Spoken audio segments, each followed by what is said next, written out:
श्री स्वामीनारायण भगवान की जय। अब हम सब पारायण पूजन विधि का लाभ प्राप्त करेंगे। आज के पारायण के यजमान का लाभ जो सत्संग मंडल प्राप्त करने वाला है, वो सत्संग मंडल के सभी भक्तों पूजन विधि की तैयारी करें और साथ साथ में आज के पारायण के हमारे मुख्य वक्ता पूज्य ज्ञानानंद स्वामी जी से भी हम निवेदन करते हैं कि व्यासपीठ पर अपना आसन प्राप्त करेंगे। पूज्य स्वामी जी का मुख्य विषय आज है श्रीमद् भगवत गीता। श्रीमद् भगवत गीता सभी हिंदू धार्मिक ग्रंथों में से एक विशेष ग्रंथ माना जाता है। यह मात्र ग्रंथ नहीं है, बल्कि हजारों वर्षों से पहले कहे गए ऐसे उपदेश है जो मनुष्य को आज भी जीवन जीने की कला सिखाता है, जीवन के विभिन्न रास्ते पर मार्गदर्शन करता है। साथ साथ यह ग्रंथ भारतीय संस्कृति की एक आधारशिला है। इसलिए भारत के सभी प्राचीन तथा अर्वाचीन ऋषियों ने तथा विदेशों के चिंतकों ने ये भगवत गीता के संदेश के बारे में, उसके सार के बारे में बार बार मनन चिंतन किया है और उसका अध्ययन किया है। तो क्या है ये सार? भगवान स्वामीनारायण ने भी श्रीमद् भगवत गीता को प्रमाणित किया है। तो ये श्रीमद् भगवत गीता का सार ये क्या है, इन बातों पर 3 दिन हम पूज्य ज्ञानानंद स्वामी जी के मननीय प्रवचनों के द्वारा उनका लाभ प्राप्त करेंगे। उससे पहले हम पारायण पूजन विधि का लाभ प्राप्त करेंगे। अथ पारायण पूजन विधि। अब हम दोनों हाथ जोड़कर मंगलाचरण करते हैं। मंगलम वंदे श्री पुरुषोत्तमं च परमं धामाक्षरं ज्ञानदं वंदे प्रागजिभक्तमेव मनघं ब्रह्मस्वरूपं मुदा वंदे यज्ञपुरुषदासचरणं श्रीयोगिराजं तथा वंदे श्रीप्रमुखं महन्तगुणिनं मोक्षाय भक्त्या सदा। शान्तिपाठः। सदा सर्वत्र सर्व प्रकार से शांति हो, उसके लिए दोनों हाथ जोड़कर अक्षर पुरुषोत्तम महाराज से प्रार्थना करते हैं। दिव्यां शांतिं परां शांतिं शांतिं हि शाश्वतीं ध्रुवां तनोतु सहजानन्दः सर्वत्र सर्वथा सदा। हरिः ओम। द्यौः शान्तिरन्तरिक्षगुं शान्तिः पृथिवी शान्तिरापः शान्तिरोषधयः शान्तिः वनस्पतयः शान्तिर्विश्वे देवाः शान्तिर्ब्रह्म शान्तिः सर्वगुं शान्तिः शान्तिरेव शान्तिः साम शान्तिरेधि। जतो यतः समीहसे ततो नो अभयं कुरु शन्नः कुरु प्रजाभ्यो भयन्नः पशुभ्यः। विश्वानि देव सवितर्दुरिता निपरासुव झद्भद्रन्तन्न आसुव। ॐ शान्तिः शान्तिः शान्तिः। सुशान्तिर्भवतु सर्वारिष्टशान्तिर्भवतु। प्रधान संकल्पः। अब हम पारायण पूजन विधि का मुख्य संकल्प करने जा रहे हैं।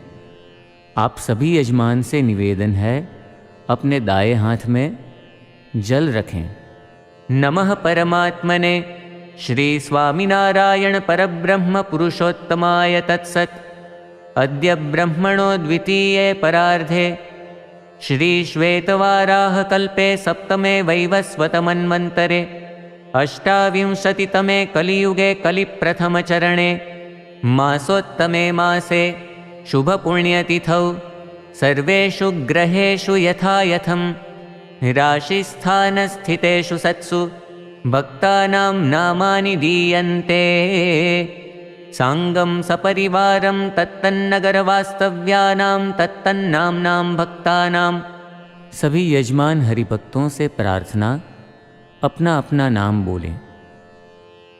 अत्र उपस्थितानाम् अनुपस्थितानां च सर्वेषां सत्संगिनां साधूनां पार्षदानां साधकानां समस्तगुणातीतमण्डलभक्तानां। अब मैं जिस प्रकार उच्चारण करूं, उसी प्रकार आप सब यजमान हरिभक्त भी उच्चारण करेंगे। धर्म, अर्थ, काम, मोक्ष, फल, प्राप्ति, अर्थम, अक्षर पुरुषोत्तम, सिद्धांत, साक्षात्कार, अर्थम, अक्षर रूपता, प्राप्ति, पूर्वक, पुरुषोत्तम, सहजानंद, भक्ति, अर्थम, दासभाव, दिव्य दृष्टि, सुहृद्भाव आदि, प्राप्ति, अर्थम, परब्रह्म, श्री स्वामीनारायण, गुरुहरि, श्री प्रमुख स्वामी महाराज, प्रकट गुरुहरि, श्री महंत स्वामी महाराज, प्रसन्नता, प्राप्ति, अर्थम, सर्व, अभिलाष, सिद्धि, अर्थम, यथा ज्ञानेन यथा मिलितोपचारद्रव्यैः चातुर्मासे त्रिदिनावधिकपारायण निमित्ते अक्षरपुरुषोत्तम महाराज पूजनपूर्वकं ग्रंथपूजनाख्यं कर्म अहं करिष्ये। जल नीचे छोड़ दीजिए। स्वस्ति वाचनम। अब हम अपने अपने घरों में पीठिका पर स्थापित अक्षर पुरुषोत्तम महाराज एवं गुरु परंपरा की मूर्तियों का तथा ग्रंथ का कुमकुम और अक्षत से पूजन करेंगे। पश्चात परिवार के सदस्य एक दूसरे के भाल में भी टीका लगाएंगे। मनसि राजतां स्वस्ति, स्वस्ति वचसि कर्मणि, भूयात् स्वस्तिमयं सर्वं स्वामिनारायण प्रभो। हरिः ओम। स्वस्ति न इंद्रो वृद्धश्रवाः, स्वस्ति नः पूषा विश्ववेदाः, स्वस्ति नस्तार्क्ष्यो अरिष्टनेमिः, स्वस्ति नो बृहस्पतिर्दधातु। भद्रं कर्णेभिः शृणुयाम देवा, भद्रं पश्येमाक्षभिर्जत्राः, स्थिरैरङ्गैस्तुष्टुवागुंसस्तनुभिर्व्यशेमहि देवहितं जदायुः। श्री स्वामीनारायण भगवान की जय। अब हम वक्ता संत से निवेदन करते हैं कि हम सबको पारायण का लाभ प्रदान करें। गुणातीतोऽक्षरं ब्रह्म भगवान् पुरुषोत्तमः, जनो जानन्निदं सत्यं मुच्यते भवबन्धनात्। श्री स्वामीनारायण भगवान की जय। अक्षर पुरुषोत्तम महाराज की जय। गुणातीतानंद स्वामी महाराज की जय। भगत जी महाराज की जय। शास्त्री जी महाराज की जय, योगी जी महाराज की जय, प्रमुख स्वामी महाराज की जय, महंत स्वामी महाराज की जय, प्रमुख स्वामी महाराज शताब्दी महोत्सव की जय। भारत के पूर्व प्रधानमंत्री अटल बिहारी वाजपेयी जी ने अपनी एक कविता में लिखा है, जो कल थे वे आज नहीं हैं, और जो आज है कल नहीं रहेंगे। होने न होने का क्रम इसी तरह चलता रहेगा। मैं हूँ, मैं रहूँगा, ये भ्रम भी पलता रहेगा। सत्य क्या है? जो है उसका होना ही सत्य है, जो नहीं है उसका न होना ही सत्य है। सत्य और असत्य एक ही पहलू के दो आयाम हैं, शेष समझ का फिर बुद्धि का व्यायाम है। यहाँ पर कवि स्पष्ट करते हैं कि कभी किसी समय पर कोई व्यक्ति होता है और उसी स्थान पर कभी वह नहीं होता है। एक तरफ सत्य है, एक तरफ असत्य है। इसे हम दो आयाम कहते हैं, दो अंतिम छोर है। यह है संसार की विषमता, इसे विपरीतता भी कहते हैं। इसी विषमता को गुरुहरि महंत स्वामी महाराज समझाते हैं। ये बात उन दिनों की है जब महंत स्वामी महाराज नवदीक्षित संत थे। अपने गुरु योगी जी महाराज के साथ अफ्रीका में धर्म यात्रा पर थे, सत्संग की यात्रा में थे। एक दिन वहाँ के एक भाविक भक्त ने आमंत्रण दिया योगी जी महाराज एवं सभी संतों को कि मेरे घर पर भी आप पधरावनी करने के लिए पधारें। दिन निश्चित हुआ, समय निश्चित हुआ, लेकिन उस दिन योगी जी महाराज स्वास्थ्यवशात वहाँ पर न गए, लेकिन महंत स्वामी महाराज, नवदीक्षित संत और अन्य संत वहाँ पर गए। बहुत बड़ा मकान था उनका, मकान क्या, एक बहुत बड़ा बंगला था। उस घर में जब संत मंडल पहुँचा तब उस भाविक भक्त ने संतों का स्वागत किया, सत्कार किया। उनके ड्राइंग रूम में सभी संत बैठे थे, पूजन अर्चन हुआ, कुछ औपचारिक बातें भी हुई। उसी समय भाविक भक्त के गोद में एक कुत्ता आया, छोटा सा पालतू कुत्ता, सफ़ेद कलर का, और वो भक्त उन पर कुत्ते पर हाथ फेर रहे थे और साथ साथ में संतों के साथ बातें भी कर रहे थे। उसे प्यार कर रहे थे, उसे पुचकार रहे थे और संतों के साथ वार्तालाप भी चल रहा था। कुछ बातें पूर्ण हुई और संतों ने कहा कि अब हम चलें। तभी भक्त ने कहा कि स्वामी जी ठहरिए, आप मेरे अंदर जो कमरे हैं वहाँ पर भी आप पधारिए, आपके चरण पड़ेंगे, प्रासादीभूत भूमि होगी तो हमारा जीवन का उद्धार होगा। और संत मंडल उनके घर के अंदर अलग अलग कमरों में पहुंचा। बहुत बड़ा मकान था, लेकिन जब एक कमरे में पहुंचे वहाँ पर एक बहुत बड़ा पिंजरा रखा हुआ था और आश्चर्य ये था कि पिंजरे में एक 20 साल का हट्टा कट्टा नौजवान था।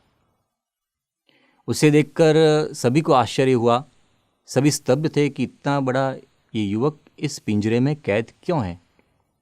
और उसी समय संत कुछ पूछते उससे पहले ही उस भाविक भक्त ने कहा कि संतों, यह जो आपको दिखाई दे रहा है वह मेरा पुत्र है, लेकिन जिस प्रकार इसके शरीर का विकास हुआ उस प्रकार इसका दिमागी विकास नहीं हुआ। ये बचपन से ही ऐसा है, और इतना ही नहीं, वह हिंसक है। जब उसके साथ कोई आता है, उसे खाना दिया जाता है तो डिश फेंक देता है, कटोरियाँ बिखेर देता है। इस प्रकार की हिंसक घटनाएं भी होती रहती है, इसलिए इसको इस पिंजरे में कैद करके रखना पड़ा है। आप प्रार्थना कीजिए। संतों ने प्रार्थना की, धून की, स्वामीनारायण मंत्र जाप किया और विदा ली। उस समय महंत स्वामी महाराज ने जाते हुए संतों के साथ वार्तालाप में एक बात कही जो अत्यंत मननीय है, विचारणीय है और अत्यंत मार्मिक है।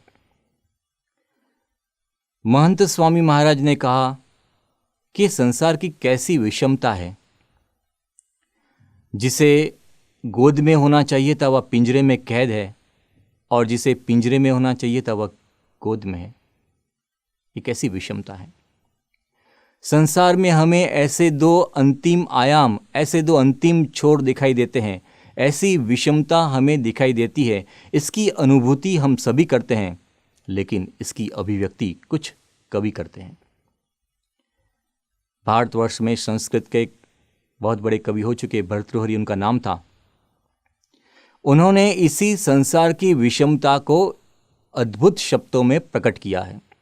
उन्होंने बताया, क्वचिद् वीणावाद्यं क्वचिदपि च हाहेतिरुदितं क्वचित् विद्वद्गोष्ठी क्वचिदपि सुरामात्तकलह क्वचिद् रामारम्या क्वचिदपि जराजर्जरवपुः न जाने संसारः किममृतमय किम विषमय। भर्तृहरि बताते हैं, इस संसार की विषमता कैसी है। एक तरफ वीणा वादन हो रहा है और एक तरफ रुदन हो रहा है।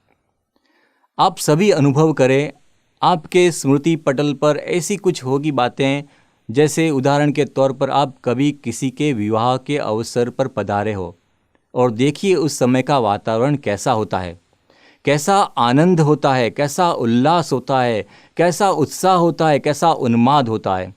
बाजे बजते हैं, चारों तरफ आनंद और प्रमोद दिखाई देता है, सबके चेहरे पर हंसी और ठिठोली होती है। और कभी आपने ऐसा भी अनुभव किया होगा कि जब किसी का कोई स्वजन चल बसता है, उस समय कैसी विडंबना होती है, कैसा दुख, कैसी पीड़ा, कैसी हताशा, निराशा, वेदना और संवेदना दिखाई देती है। दो तरफ है, एक तरफ सुख है, आनंद है, और एक तरफ पीड़ा है, हताशा है, रुदन है। तो संसार की ये विषमता है। भर्तृहरि आगे बताते हैं कि एक तरफ कुछ विद्वान सज्जन लोग गोष्ठी करते हैं। उस गोष्ठी में कैसी बातें होती है?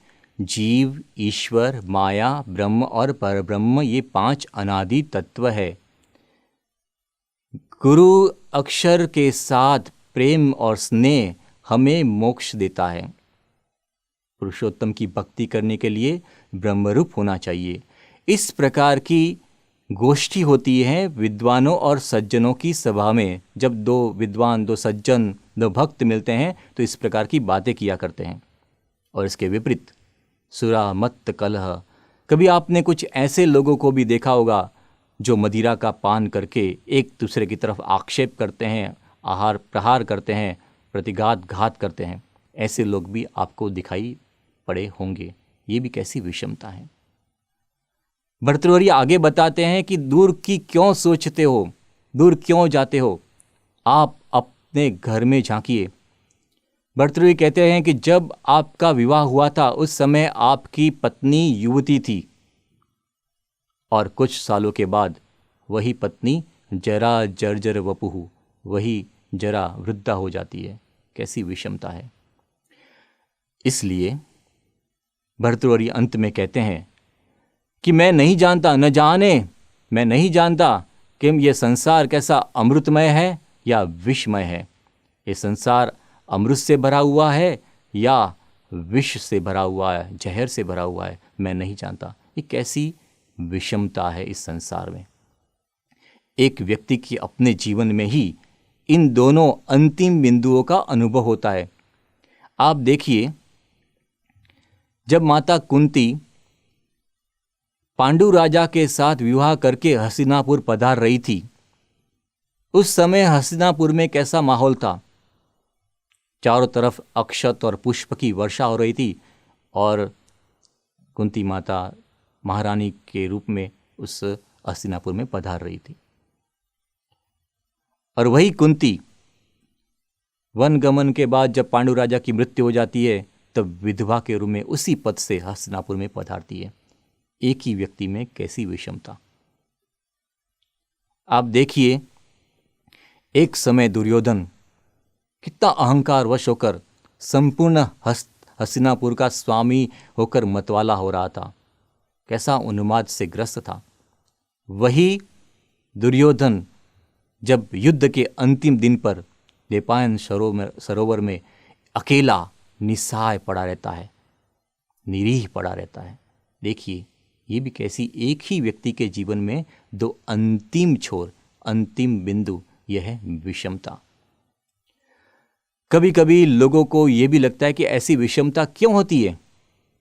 सिदन्ति संतो विलसन्त्य संतः पुत्रा म्रियन्ते जनकश्चिरायुः परेषु मैत्री स्वजनेषु वैरम पश्यन्तु लोका कलिकौतुकानि। कहते हैं कि जो सज्जन लोग हैं, जो भक्त हैं, जो हमें दिखाई देते हैं कि इन लोगों का जीवन यापन बड़े धार्मिक ढंग से हो रहा है, वे दुखी हैं। और सामने उससे विपरीत जो लोग असंत है, असज्जन है, जो लोग दूसरे को प्रताड़ित करते हैं, दूसरों पर आक्षेप पटाक्षेप करते हैं, अनाचार करते हैं, पापाचार करते हैं, भ्रष्टाचार करते हैं, व्यभिचार करते हैं, वे आनंद और प्रमोद में दिखाई देते हैं। देखिए कैसी विषमता है। कभी कहता है कि आप देखिए, कभी कभी पुत्र होते हैं छोटी आयु में ही चल बसते हैं, और जनक पिता होते हैं वो चिरायु होते हैं। कहते हैं, भगवान से प्रार्थना करते हैं कि भगवान अब हमारी डोर खींच लो, लेकिन ऐसा होता नहीं है और बड़ा लंबा जीवन यापन करते हैं। तो ऐसी भी विषमता है। कहते हैं कि परेषु मैत्री, जो दूसरे लोग होते हैं, बाहर के लोग होते हैं, उनके साथ मित्रता होती है, और जो अपने होते हैं उनके साथ वैर बढ़ता रहता है। ये कैसी विषमता है, ये कलयुग की देन है। अब संसार की ये विषमता है, हम रोज देखते हैं, अनुभव करते हैं, लेकिन इसका हमारे मस्तिष्क पर विपरीत असर होता है। इसका प्रभाव ये होता है कि हम किसी ठीक निश्चित निर्णायक मोड़ पर नहीं आ पाते। हमारे जीवन में हमेशा हम डगमगाते रहते हैं, हमेशा असमंजस की स्थिति रहती है।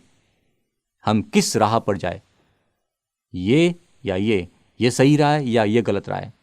हर पल हर क्षण हमारे जीवन में कभी कृष्ण पक्ष तो कभी शुक्ल पक्ष आता है कि कौन सा रास्ता सही है। हम कैसे सोचते हैं, क्योंकि बार बार जब हमें ऐसी विषमता दिखाई देती है तो किसी ठीक निश्चित निर्णायक मोड़ पर आना कठिन हो जाता है। हमारे जीवन में जब ऐसी दुर्गम परिस्थितियों का निर्माण होता है, ऐसी भीषण विषम परिस्थितियों का निर्माण होता है, तब हम क्या करें? क्या हमें कोई मार्गदर्शन दे सकता है? हाँ, इसका मार्गदर्शन हमें शास्त्रों के माध्यम से प्राप्त होता है, और आज हम शास्त्रों के माध्यम से इसे समझने का प्रयत्न करेंगे। तो किस शास्त्र की बात हम करना चाहते हैं? अनेक शास्त्रम बहुवेदितव्यम, बहुत सारे शास्त्र हैं, बहुत कुछ जानना बाकी है, लेकिन जो सारभूत होता है उसका अध्ययन कर लेना चाहिए, क्योंकि न तो हमारे पास लंबी आयु है और न ही हमारे पास लंबा समय है। इसलिए यत् सारभूतम तद उपासितव्यम हंसो यथा क्षीरमिमाम मद्यात्। जिस प्रकार से हंस होता है, उसके सामने आप दूध और पानी मिक्स करके दे दीजिए, उसमें से दूध वह पी लेगा, पानी छोड़ देगा। तो सारभूत शास्त्र के बारे में आज हम बातें करेंगे, और वह सारभूत शास्त्र है श्रीमद् भगवत गीता। श्रीमद् भगवत गीता अपने आप में एक अद्भुत शास्त्र है। संपूर्ण भारतवर्ष में इस शास्त्र की कथाएं होती हैं, सामान्य जन भी इसे अपने घर में रखता है, इसे पढ़ता है, और आज तक इसकी ढेर सारी व्याख्याएं हो चुकी है। लोग अपने अपने ढंग से इसका अर्थघटन भी करते हैं, लेकिन आज तक ये गीता हमें प्रेरणा देती रहती है। श्रीमद् भगवत गीता अत्यंत महिमापूर्ण शास्त्र है। कैसी महिमा है इसकी, इस शास्त्र की। तो आप कई बार हमारे मन में ऐसा होता है कि शास्त्र हैं, ठीक है, श्रावण मास की पारायण होती है, कथा होती है, और कथा में हमें शास्त्र की पारायण सुननी चाहिए या कथा सुननी चाहिए, और शास्त्र है, ठीक है, पूजनीय है, दर्शनीय है, हम उसका अध्ययन करना चाहिए। लेकिन हमारे मन में कहीं पर एक छुपा हुआ ऐसा भाव होता है कि क्या वास्तविकता में ऐसा हो सकता है कि हमारे जीवन की इन परेशानियों को हमारा ये शास्त्र सुलझा सकता है? क्या ये हमें दूर कर सकता है हमारी परेशानियों को? क्या इस विषमता में, क्या इस द्वंद्व में, क्या इस वैमनस्य में, क्या इस विपरीत परिस्थिति में हमें वह स्थिरता प्रदान कर सकता है? क्योंकि हमारा मन तर्क करता है, सोचता है। तो हमसे भी पहले इस पृथ्वी पर अनेक लोग हो चुके हैं जो अपने अपने क्षेत्र में विशेषज्ञ थे, श्रेष्ठ थे, निष्णात थे। अगर कोई ये सोचता है कि नहीं, जो व्यक्ति केवल राजनेता के रूप में श्रेष्ठ हो उसी की मैं बात मानता हूँ, तो आप ले लीजिए महात्मा गांधी जी की। महात्मा गांधी जी एक बहुत बड़े नेता थे, यद्यपि उन्होंने सक्रिय राजनीति में भाग नहीं लिया, लेकिन बहुत बड़े नेता थे। महात्मा गांधी जी ऐसा कहते थे कि मुझे जन्म देने वाली माता तो चल बसी है, लेकिन आज भी जब विषाद के क्षण आते हैं, मैं गीता माता के पास मार्गदर्शन लेने जाता हूं। तो इतने उच्च कोटि के नेता, भारतवर्ष में स्वतंत्रता आंदोलन का जिन्होंने पूर्ण रूप से नेतृत्व किया था, ऐसे बड़े नेता भी ये कहते हैं कि मेरी विषाद की क्षणों में मैं श्रीमद् भगवत गीता के पास जाकर मार्गदर्शन लेता हूं। तो ये शास्त्र कोई सामान्य शास्त्र नहीं हो सकता।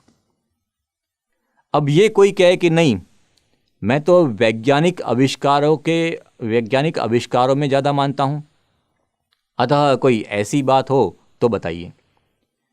तो इस मिलेनियम के सबसे बड़े वैज्ञानिक के रूप में माने जाते हैं ऐसे गणमान्य अल्बर्ट आइंस्टाइन थे।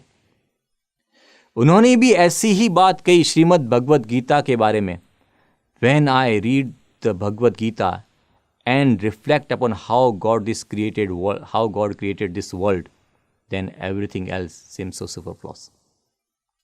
कि जब मैं भगवत गीता को पढ़ता हूं और भगवान ने कैसे इस सृष्टि की रचना की है जानता हूं, तो अन्य सब बातें मुझे फालतू लगती है।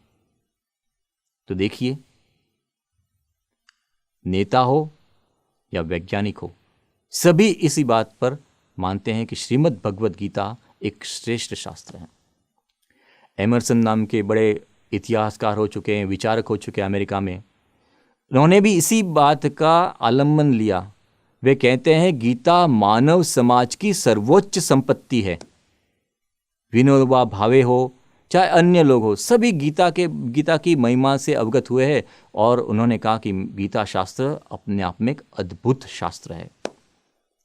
अगर कोई प्रशासक के बारे में जानना चाहे तो वॉरेन हेस्टिंग्स नाम के एक बहुत बड़े वायसराय भारत में हुए थे जब अंग्रेजों का शासन इस देश में था। तब उन्होंने कहा कि एक समय आएगा जब अंग्रेजी साम्राज्य सिमट जाएगा, लेकिन उस समय भी श्रीमद् भगवत गीता मानव जाति को लंबे समय तक प्रेरणा देती रहेगी।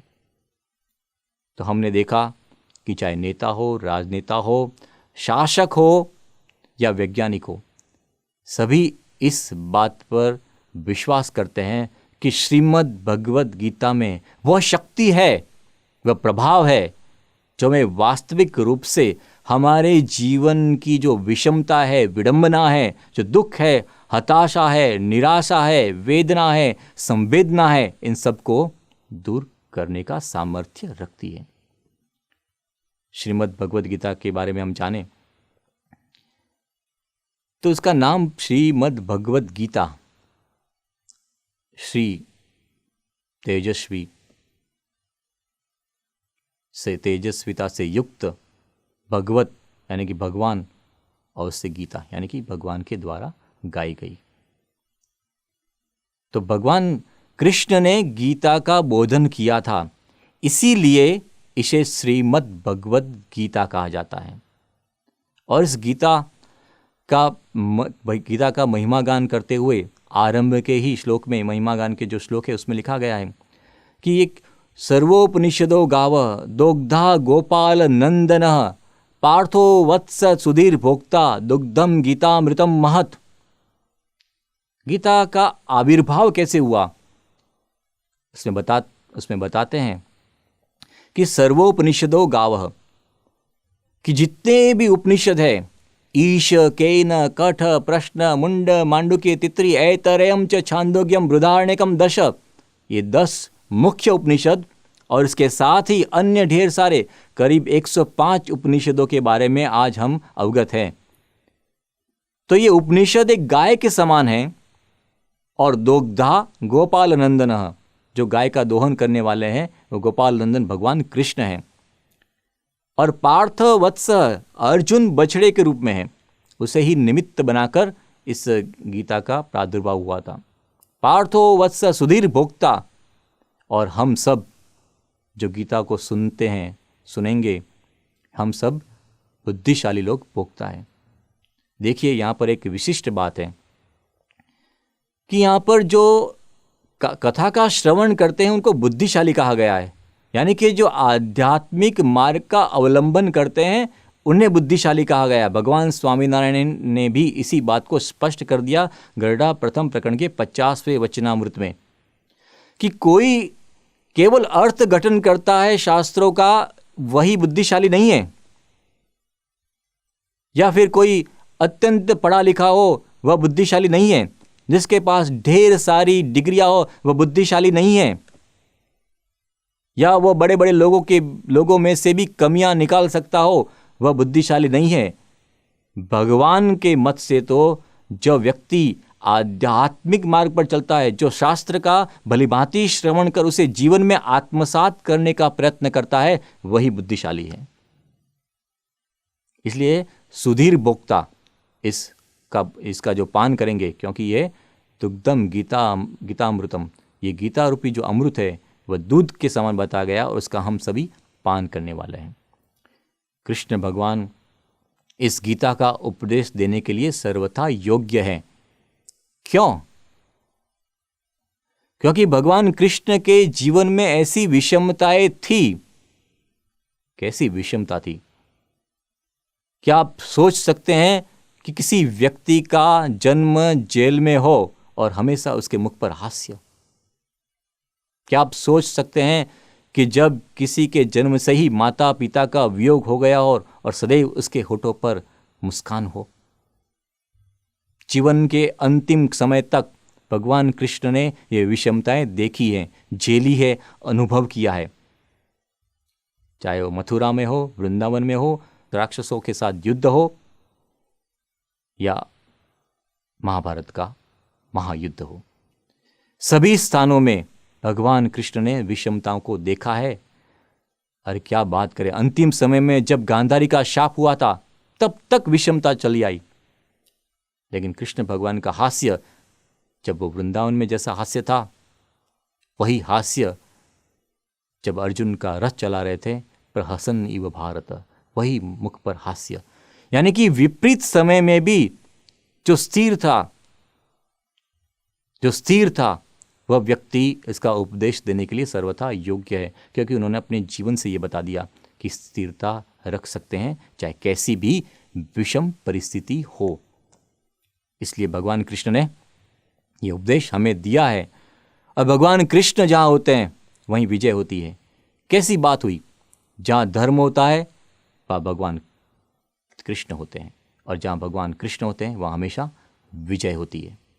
तो इस विजय पताका जो पांडवों ने अर्जित की थी, उसके पीछे भगवान कृष्ण थे, क्योंकि भगवान कृष्ण जिसका हाथ थाम लेते हैं उसे विजयश्री दिला देते हैं। आपने देखा होगा महाभारत में कौरव पक्ष में एक से एक बड़े योद्धा थे, उन्हें किसी भी स्थिति में पराजित करना असंभव था, फिर भी वे पराजित हुए। कारण क्या था? भगवान कृष्ण भीष्म द्रोण तटा जयद्रथ जला गांधार नीलोत्पला शल्येन ग्राहवती कृपेण वहनी कर्णेन वेलाकुला अश्वत्थाम विकर्ण घोर मकरा दुर्योधावर्तिनी सौतीर्णा खलु पांडवैः रणनदी कैवर्तकः केशवः।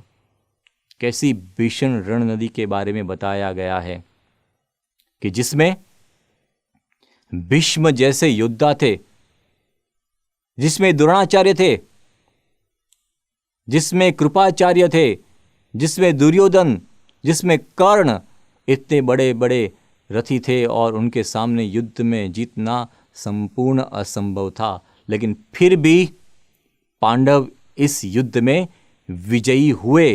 कारण क्या था? कारण था कि उनके कैवर्तक, उनके नाविक थे भगवान कृष्ण। उनका कैवर्तकः केशव। इसलिए जहाँ पर केशव स्वयं, भगवान स्वयं कैवर्तक हो, नाविक हो, बागडोर संभालने वाले हो, वहाँ पर विजय श्री मिलती है। या तो फिर जिनका जीवन ही भगवान हो, जिनका जीवन ही केशव हो, ऐसे केशव जीवन जब हमारे नाविक बनते हैं तो हमें जीवन में सफलता और विजय श्री प्राप्त होती है। क्योंकि केशव जीवन यानी कि भगवान जिनके हृदय में रहते हैं, ऐसे गुरु जिनके हृदय में है या जिनके हाथ में बागडोर सौंपी है हमारे जीवन की, वे हमें इस दुर्दांत दुख से पार करा सकते हैं, जो हमें इस संसार के विष दंत को तोड़कर विजयश्री और सफलता को दिला सकते हैं। ऐसे गुरु भी हमारे नाविक होने चाहिए। एक बार परम पूज्य महंत स्वामी महाराज को पूछा गया था कि स्वामी, क्या आप हमें अक्षरधाम ले जाएंगे? स्वामी ने कहा, जरूर, इसमें क्या बड़ी बात है। तो ऐसे गुरु होते हैं जो हमें भगवान तक ले जाते हैं। तो भगवान या भगवान के अखंड धारक संत, इनको हम जब अपने जीवन की चाबी सौंप देते हैं तो निश्चय ही विजयश्री हमें प्राप्त होती है। तो भगवान कृष्ण जब पांडवों के साथ थे तो उन्हें विजयश्री मिली, उन्हें राज्य मिला। तो कई आधुनिक विचारक ऐसा भी कहते हैं कि भगवान कृष्ण ने तो पांडवों का पक्षपात किया था, इसलिए उनको विजयश्री मिली, इसलिए उनको राज्य मिला। लेकिन ऐसा नहीं है। हम थोड़ा पृष्ठभूमि में अवगाहन करें तो स्पष्ट रूप से यह प्रतीत होगा कि ऐसा नहीं था। क्योंकि हस्तिनापुर का राज्य जिसमें 3 राजकुमार थे, धृतराष्ट्र, पांडु और विदुर। विदुर तो मान लेते हैं कि दासी पुत्र होने से वे तो राज्य के अधिकारी नहीं थे, लेकिन धृतराष्ट्र और पांडु राजा थे। स्वाभाविक रूप से जो ज्येष्ठ पुत्र होता है उसे ही राज्यश्री मिलती है। धृतराष्ट्र ज्येष्ठ थे, इसलिए उन्हें राज्यश्री प्राप्त होती, परंतु वे अंध थे। और हमारे धर्मशास्त्र बताते हैं कि जो व्यक्ति किसी भी अंग से विकलांग हो, अपूर्ण हो, उसे राजा नहीं बनाया जा सकता। इसलिए धृतराष्ट्र तो वैसे ही अपना आधिपत्य खो चुके थे। इसलिए पांडु ही, जो पांडवों के पिता थे, राज्य के पूर्णतः अधिकारी थे। और दूसरी बात, जब हस्तिनापुर तो उस समय छोटा सा राज्य था, लेकिन इस हस्तिनापुर की सीमाओं को दूर दूर तक बढ़ाने वाले कौन थे? पांडु राजा थे। उन्होंने पूर्व, पश्चिम, उत्तर और दक्षिण चारों तरफ बढ़कर शत्रु सेनाओं को पराजित किया, उन्हें नतमस्तक होने पर विवश कर दिया और संपूर्ण राज्य को हस्तिनापुर में मिला दिया। इस विराट साम्राज्य को एकत्र करने वाले भी पांडु राजा थे। अतः पांडवों के पुत्रों को यदि राज्यश्री या राज्य मिलते, उसमें कौन सा पक्षपात हुआ?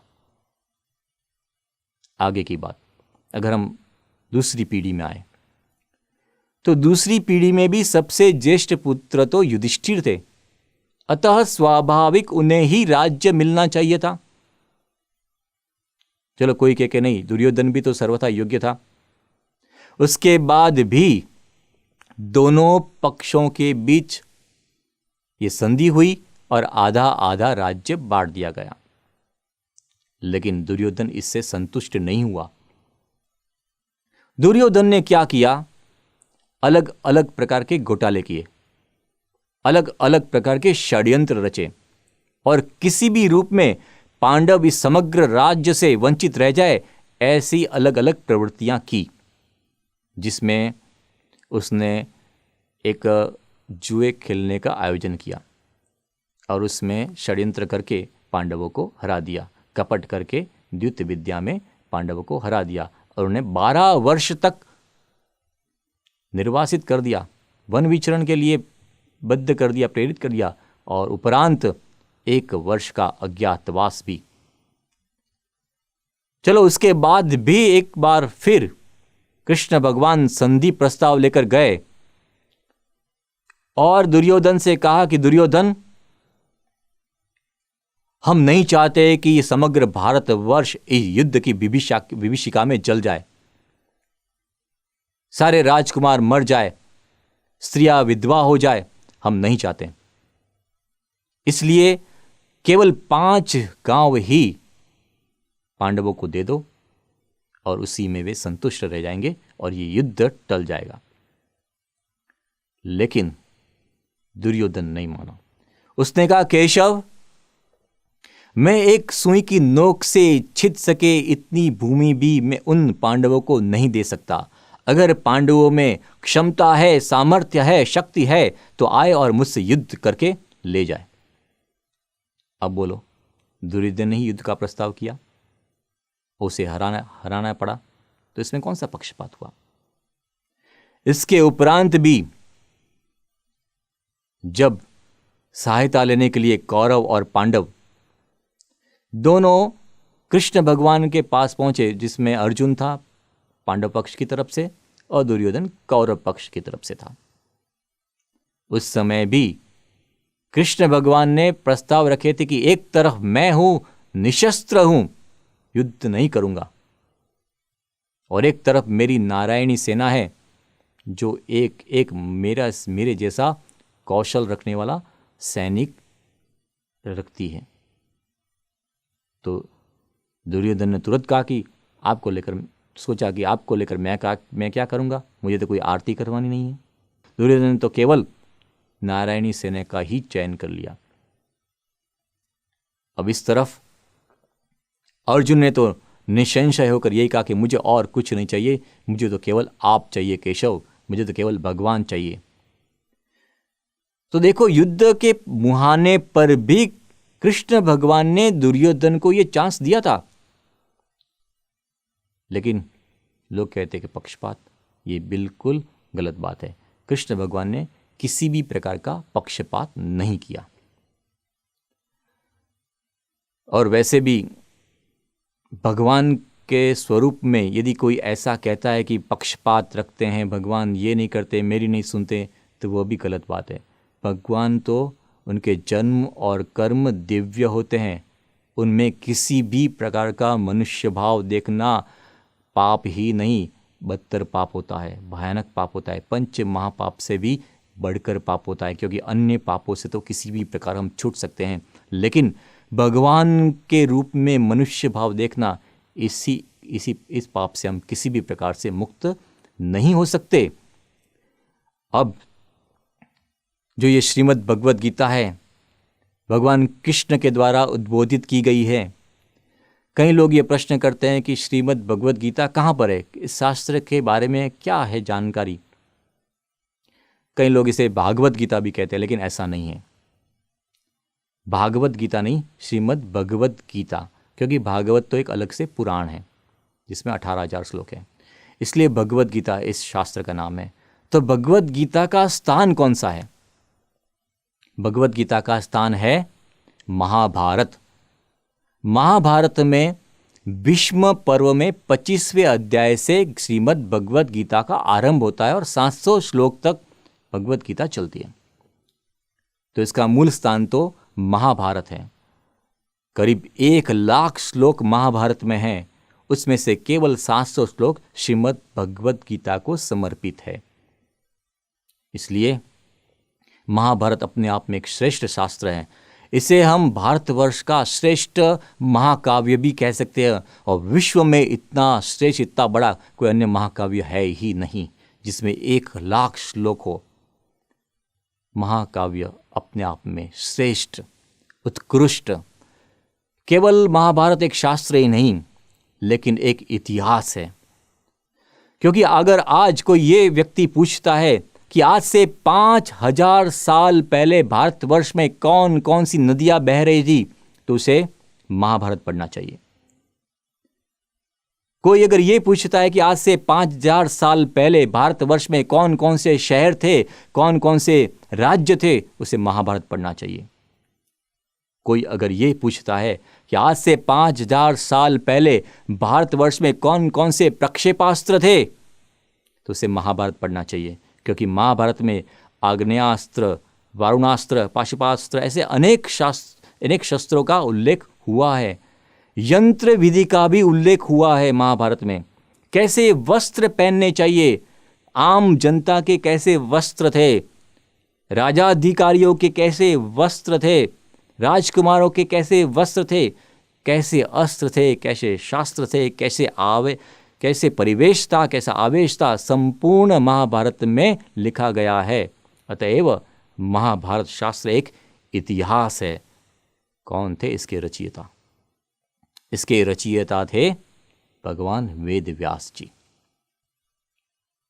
वेद व्यास जी के बारे में भगवान स्वामीनारायण कहते हैं कि हम केवल उन्हीं शास्त्र को मान्यता प्रदान करते हैं जो स्वयं वेद व्यास जी ने लिखे हो।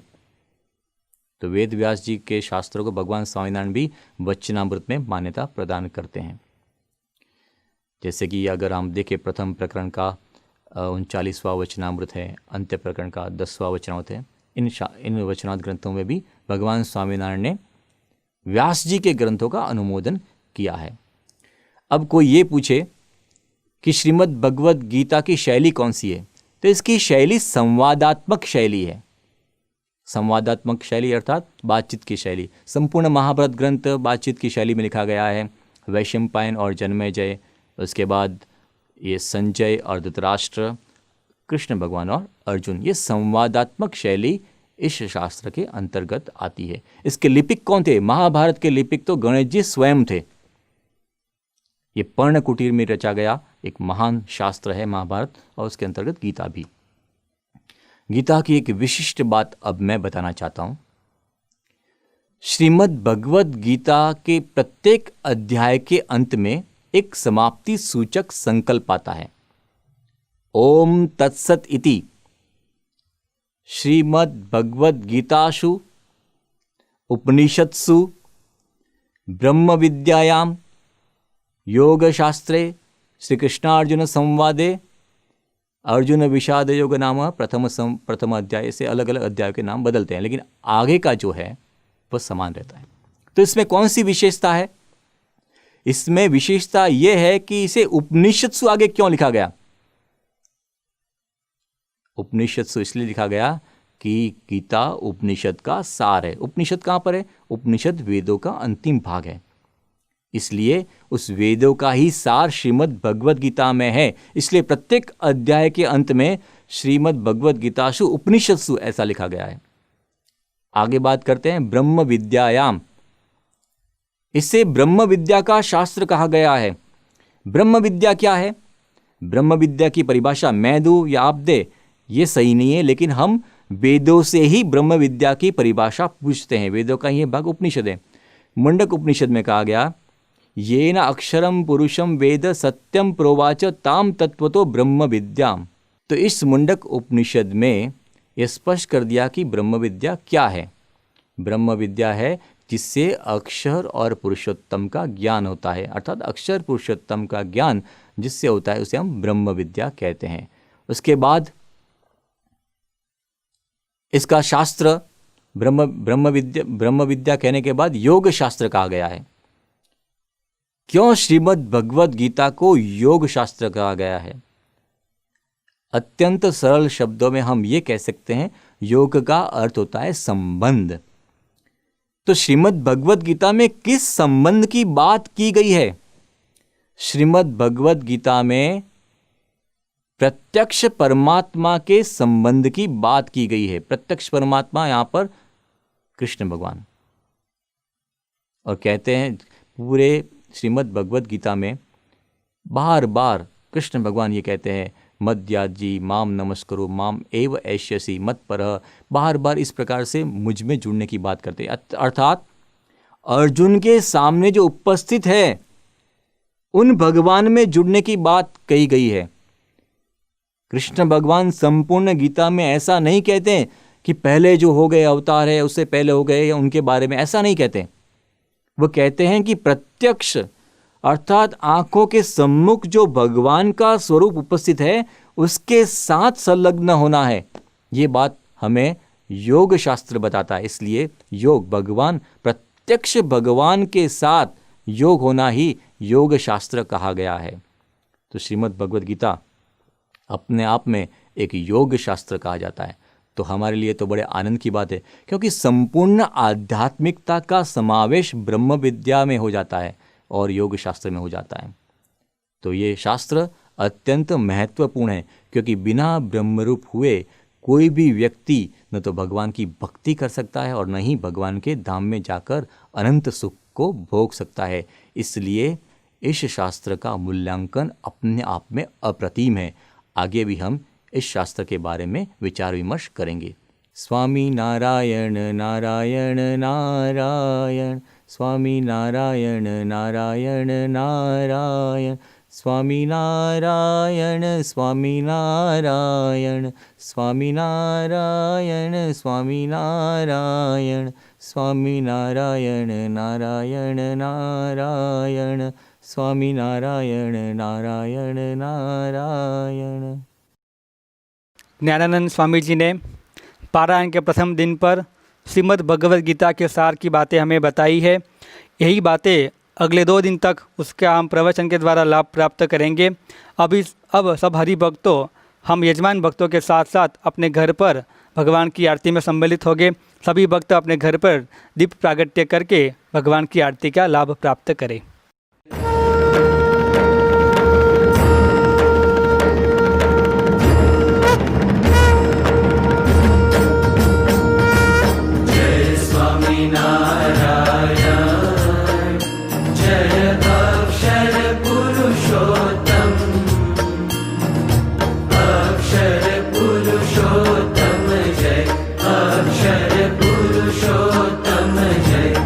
दर्शन सर्वोत्तम।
जीवन तव शरणे सुफलम् ओ तव शरणे सुफलम्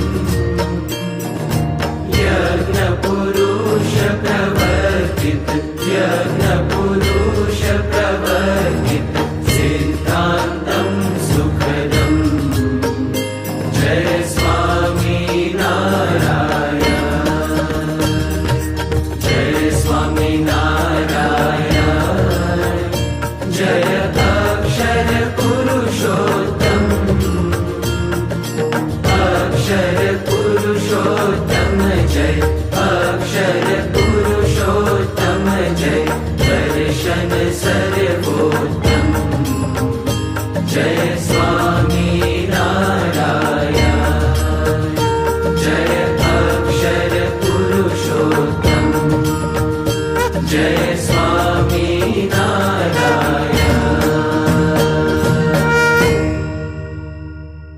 श्री स्वामीनारायण भगवान की जय। अक्षर पुरुषोत्तम महाराज की जय। गुणातीतानंद स्वामी महाराज की जय। भगत जी महाराज की जय। शास्त्री जी महाराज की जय। योगी जी महाराज की जय। प्रमुख स्वामी महाराज की जय। महंत स्वामी महाराज की जय। प्रमुख स्वामी महाराज शताब्दी महोत्सव की जय। प्रथम दिन की पारायण की पूर्णाहुति हम विदाई मंत्र और ध्येय मंत्र से करेंगे।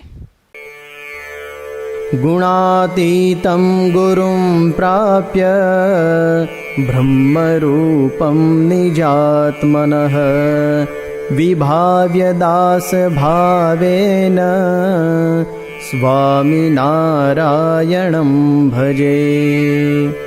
श्रीहरिं साक्षरं सर्वदेवेश्वरं भक्तिधर्मात्मजं दिव्यरूपं परं शान्तिदं मुक्तिदं कामदं कारणं स्वामिनारायणं नीलकण्ठं भजे श्रीहरिम्।